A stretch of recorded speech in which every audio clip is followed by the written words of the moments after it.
તમારે જાણવું છે 2 મિનિટમાં કે તમારી હૃદયની નળી કેવી છે, હૃદયમાં તકલીફ છે કે નહીં. તો એક મોસ્ટ ટ્રેન્ડિંગ ટેસ્ટિંગ, હૃદય છે ને ડાબી બાજુ હોય એટલે તમારે શું કરવાનું, ડાબો હાથ લેવાનો. ડાબા હાથમાં છે ને 2 નળી આવી, રેડિયલ અને અલ્નર. તમારે આ રીતે એને દબાવવાનું અને દબાવવા પહેલા તમારે અંગૂઠો અંદર, મુઠ્ઠી બંધ કરો અને આ રીતે છે ને 7 સેકન્ડ દબાવો, બહુ જ જોરથી. હવે જો હું દબાવું છું 7 સેકન્ડ માટે, 7 સેકન્ડ પછી તમારે આ હાથ ખોલવાનો છે અને જો હાથ 2 સેકન્ડની અંદર લાલ થઈ જાય છે તો એનો મતલબ કે તમારી હૃદયની આર્ટરી હેલ્ધી છે, તમારું હૃદય હેલ્ધી છે.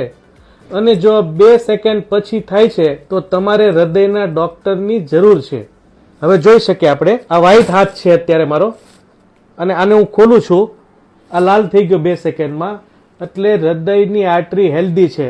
તો ચેક કરો અને ફોરવર્ડ કરો.